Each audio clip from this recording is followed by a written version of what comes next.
শাবান মাস চলছে। এই শাবান মাসের রমাদান মাস আর কয়েকদিন পরে ইনশাআল্লাহ শুরু হয়ে যাবে। শাবান মাসে আমাদের প্রিয় নবী সাল্লাল্লাহু আলাইহি সাল্লাম বেশি বেশি নফল রোজা রাখতেন। শাবান মাসের শেষের দিনগুলো ছাড়া বাকি পুরো মাসের বেশিরভাগ দিন নবী সাল্লাল্লাহু আলাইহি সাল্লাম রোজা রাখার চেষ্টা করতেন। শুরুর দিকে, মাঝের দিকে প্রায় প্রতিটা দিনই তিনি রোজা রাখার চেষ্টা করতেন। এই জন্য তার সেই সুন্নতকে অনুসরণ করে আমরাও রমজান মাস শুরু হওয়ার আগে থেকে নফল রোজা রাখার চেষ্টা করব ইনশাআল্লাহ। চেষ্টা করবো তো ইনশাআল্লাহ। বেশি না পারেন 2, 4, 5টা 7টা, যার যতটুকু তৌফিকে কুলায় সে কয়টা নফল রোজা রাখবেন। কারণ নফল রোজার শ্রেষ্ঠ মাস শাবান মাস। এই মাসে বেশি বেশি নফল রোজা নবী সাল্লাল্লাহু আলাইহি সাল্লাম কেন রাখতেন? তাকে উসামা ইবনে যায়েদ রাদিয়াল্লাহু তাআলা নবীজির অত্যন্ত আদরের সাহাবী ছিলেন, নাতির মতো স্নেহ করতেন। তিনি প্রশ্ন করেছেন আল্লাহ রাসূলকে, হে আল্লাহ রাসূল, মালি আরাকা তাসুমু ফি শাবান মা লা তাসুমু ফি গায়রি। আপনাকে দেখি শাবান মাসে যত নফল রোজা রাখেন, অন্য কোনো মাসে এত নফল রোজা রাখেন না। হেতু কি, রহস্য কি, কারণ কি? নবীজি সাল্লাল্লাহু আলাইহি সাল্লাম তখন তাকে বলেছিলেন যে এর কারণ হলো এই রোজা, এইটা এই মাসে রাখছি জন্য যে এই মাসটাতে মানুষ সাধারণত ইবাদত বন্দেগীর ব্যাপারে উদাসীনতা করে। সবাই অপেক্ষা থাকে, রমজান তো আসছে, রমজান আসলে তো করবই, এই জন্য রমজানের জন্য বসে থাকে। মাঝখান দিয়ে এই মাসটাতে মানুষ আমল ইবাদত ততটা করে না। আবার এই মাসটার আগের মাসটা রজব মাস, সেটা সম্মানিত 4 মাসের একটা। সম্মানিত মাস কয়টা ভাই? 4টা, জিলকদ, জিলহজ, মুহররম, আর চতুর্থটা কোনটা? রজব। এই 4 মাসকে আল্লাহ তাআলা সম্মানিত মাস ঘোষণা করেছেন। তো নবীজি বলেছেন এই মাসটা, শাবান মাসটার আগের মাসটা হলো সম্মানিত মাস, সেজন্য অনেকে একটু ইবাদত বন্দেগীর দিকে মনোযোগ দেয়। আর পরের মাসটা রমজান মাস, সেটা তো বছরের সেরা মাস, সবাই কম বেশি ইবাদতের চেষ্টা করে। মাঝে পড়ে এই শাবান মাসটাতে আমল, ইবাদত, নেকামল এগুলোর ব্যাপারে বেশিরভাগ মানুষ মনোযোগ দেয় না। মনে করে রমজান আসলে একসাথে শুরু করব, এখন আর কোরআন ধরে না। তো নবীজি সাল্লাল্লাহু আলাইহি সাল্লাম বলেছেন এই জন্য আমি এই মাসে নফল রোজা বেশি বেশি রাখি। কারণ যেই সময়টাতে আমল ইবাদতের পরে অন্য সবাই উদাসীন থাকে, ওই সময়টাতে আমল ইবাদতের আলাদা একটা গুরুত্ব আছে। নবী সাল্লাল্লাহু আলাইহি ওয়াসাল্লাম সেজন্য রাখতেন। আর 2 নম্বর হলো তিনি বলেছেন যাকা শাহরুন ওয়া হুয়া শাহরুন তুরফাউ ফীহিল আমালু ইলা রাব্বিল আলামিন। এই শাবান মাস হলো বছরের সেই মাস যেই মাসে বান্দার সারা বছরের আমলনামা আল্লাহর কাছে ফেরেশতারা উপস্থাপন করেন, প্রেজেন্টেশন দেন, রিপোর্ট জমা দেন। নবীজি সাল্লাল্লাহু আলাইহি সাল্লাম বলেছেন ফা উহিব্বু আন ইউরফা আমালি ওয়া আনা সাইম। তো আমি চাই আমার আমলনামা যখন আল্লাহর কাছে পেশ করা হবে, আমি তখন রোজাদার যেন থাকি। আল্লাহ যখন আমার আমলনামার দিকে মনোনিবেশ করবেন, তখন যেন তিনি আমাকে রোজাদার অবস্থায় পান, নেকামলের মধ্যে পান। তাহলে আমার রিপোর্ট তিনি অনুগ্রহের সাথে, রহমতের সাথে দেখবেন। এই জন্য আমি এই মাসে নফল রোজা রাখি। তাহলে 2টা কারণ পাওয়া গেল। এছাড়াও এই মাসে বেশি বেশি নফল রোজা রাখলে রমজান রোজা রাখা সহজ হয়, প্রস্তুতিমূলকভাবে প্র্যাকটিস হয়ে যায়। হঠাৎ করে রমজান রোজা শুরু হয়ে গেলে অনেকের অভ্যাস, খাদ্য অভ্যাস একরকম থাকে, রুটিন চেঞ্জ হয়ে যায়, কষ্ট হয়। তো এই মাস থেকে কিছু কিছু রোজা রাখলে রমজান রোজা রাখাটা আপনার জন্য সহজ হবে। আমার নবীজি সাল্লাল্লাহু আলাইহি সাল্লাম এই মাসে বেশি বেশি নফল রোজা রাখতেন। আমি বেশি বেশি না পারলে অন্তত কম কম হলেও রাখবো ইনশাআল্লাহ। একটাও রাখবেন না এই মাসে, শুধু রমজান আসলে রাখবেন ইনশাআল্লাহ। শাবানে একটাও যারা রাখবেন না নিয়ত করছেন তারা হাত তোলেন। নাই? ওয়াজ মনোযোগ দিয়ে শুনছে, বোঝা গেছে, ধরা পড়ে নাই তো। চালাক মানুষ নরসিংদীর, মাশাআল্লাহ। আমি তো ভাবছি হুদায় 2-4 জন হাত তুলে ফেলবে, কারণ ওয়াজ মাহফিলের একটা রোগ হলো বুঝাও হাত তোলে, না বুঝাও হাত তোলে। আরেক রোগ হলো এইটা, বুঝাও ঠিক বলে, না বুঝাও ঠিক বলে। এইটাও ঠিক, দেখছেন নি? এইটাও বলে ঠিক। আপনারা কি বুঝে ঠিক বলবেন না, না বুঝে ঠিক বলবেন?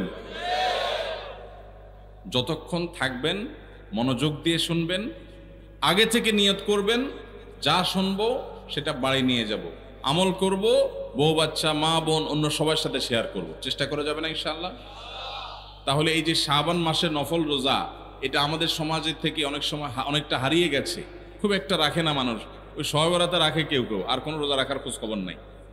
অথচ এই মাসেই নফল রোজা বেশি বেশি রাখা দরকার। আমরা আজকে জানলাম, আমল করব। দ্বীনের ইলম যে জেনেছে সে ঠেকেছে, যে জানে নাই সে ঠকেছে। যে জেনেছে সে ঠেকে গেছে, মানে জেনে গেছে, এখন আমল না করলে তো মাইর হবে, জানি আমল করলে না কেন? তাহলে বলবেন না জানাই তো ভালো ছিল। যে জানে নাই সে ঠকে গেছে, সে কপাল পোড়া, একটা সুযোগ হাতছাড়া হয়ে গেছে।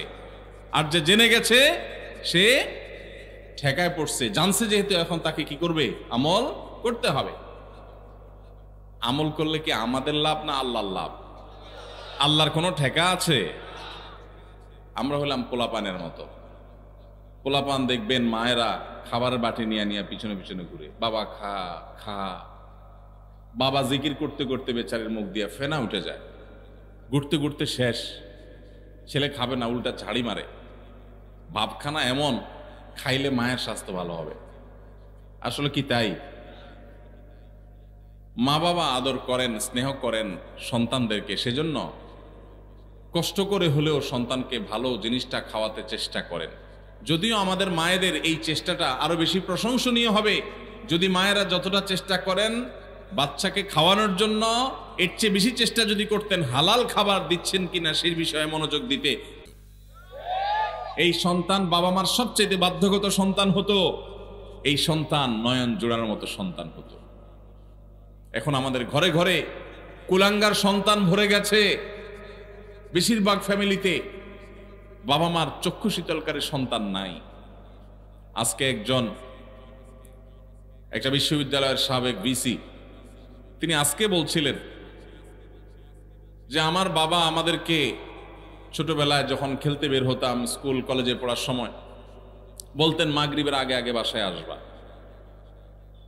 এবং আমরাও সেটা আমল করতাম। এসে মাগরিবের নামাজ পড়তাম, পড়ে পড়ালেখা করতে বসতাম। আমার ছেলেকে আমি একই কথা বলছি, আমার মনে আছে আমার বাবা কি বলেছেন আর আমি কি রিঅ্যাক্ট করেছি আমি জানি। এখন ছেলেকে বললাম একই কথা, বাবা মাগরিবের আগে বাসায় আসতে হবে। ছেলে আমাকে জবাবে বলছে, কেন বাবা, কেন মাগরিব পর আসতে হবে? ওয়াই? আমার বন্ধু বান্ধব সবাই তো মাগরিব পর পর্যন্ত খেলে, কই কারোর বাসা থেকে তো এত চাপ দেয় না, তুমি এত জোরাজোরি করো কেন? তো আমি তার কথা শুনে বললাম, আপনার বাবা, ওই ভদ্রলোককে বললাম, আপনার বাবা আপনাকে এত বেশি খাবার নিয়ে পিছনে পিছনে দৌড়াইতে পারে নাই, আপনি আপনার ছেলে পিছনে যতটা দৌড়াইছেন। উনি বলেন সঠিক। আমি বললাম, আপনার বাবা আপনাকে প্রতিবেলা এত মাছ গোশ খাওয়াইতে পারে নাই, আপনি আপনার ছেলেকে যত বেশি মাছ গোশ খাওয়াইতে পারছেন। আপনি একটা বিশ্ববিদ্যালয়ের ভাইস চ্যান্সেলর মানুষ, আপনি আপনার ফিনান্সিয়াল ক্যাপাসিটি খুব বেশি হওয়ার কারণে ছেলেকে শহরে রেখে যত তুলতুলে জীবন দিতে পেরেছেন, আপনার বাবা আপনাকে এতটা সুখ দিতে পারেন নাই। কিন্তু আপনার বাবার আপনি অনুগত সন্তান ছিলেন, বাবার চোখ জুড়িয়েছেন, নয়ন জুড়িয়েছেন, অন্তরকে শীতল করেছেন, আর আপনার সন্তানটা কিন্তু আপনার অন্তরকে শীতল করতে পারে নাই। প্রবলেমটা কোথায়?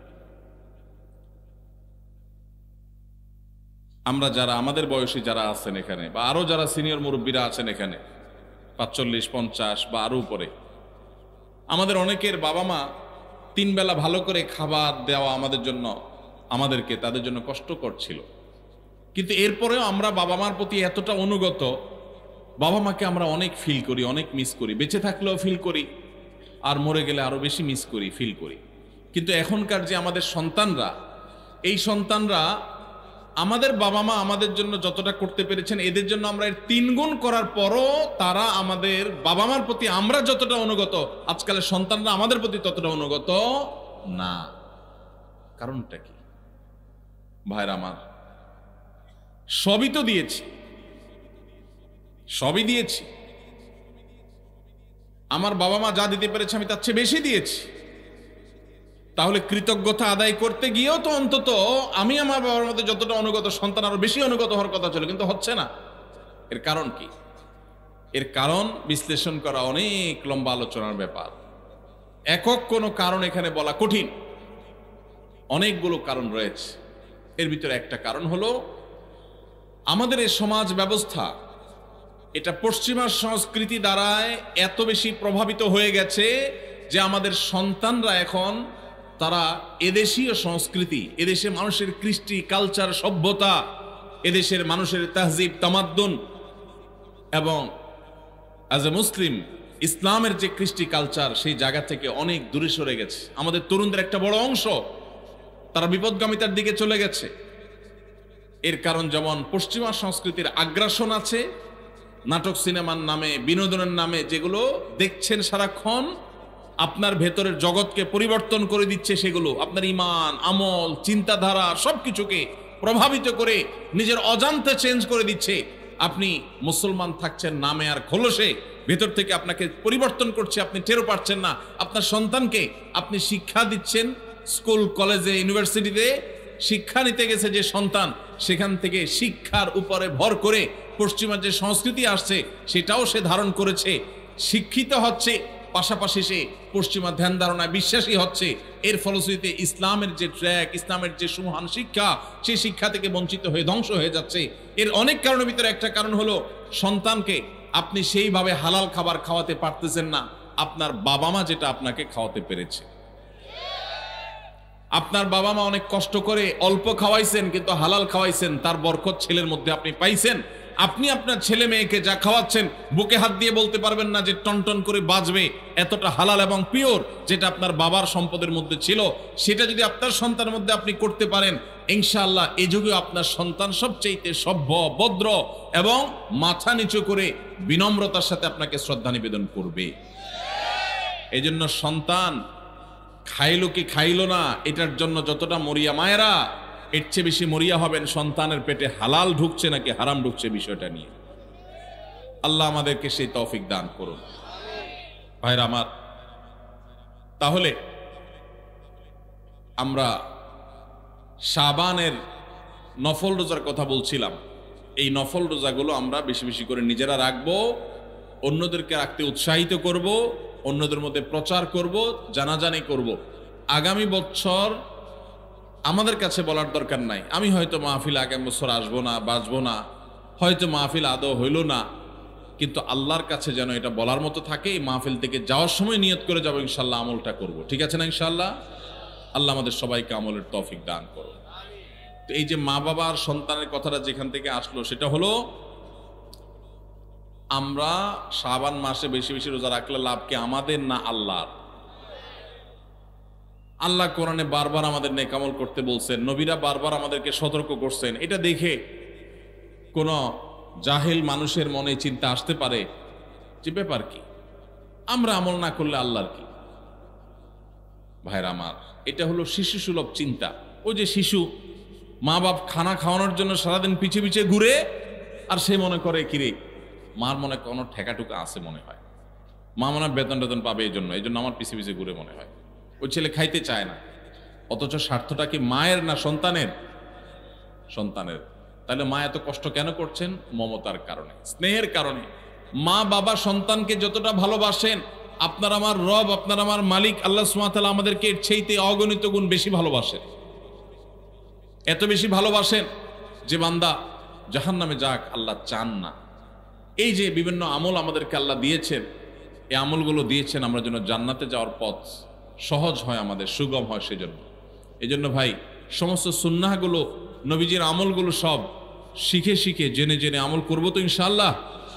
শাবান মাসে নফল রোজা রাখবো তো ইনশাআল্লাহ। অন্তত 2টা রোজা হলে ওরা রাখবেন, নিয়ত করছেন, একটু হাত তোলেন। আল্লাহ আমার ভাইদের সবাইকে আপনি আমল করার তৌফিক দান করেন। মালিক আমাদের সবাইকে আপনি আমলের তৌফিক দান করেন, আমাদের সবাইকে জান্নাতে যাওয়ার তৌফিক দান করেন। মাশাআল্লাহ, মাশাআল্লাহ।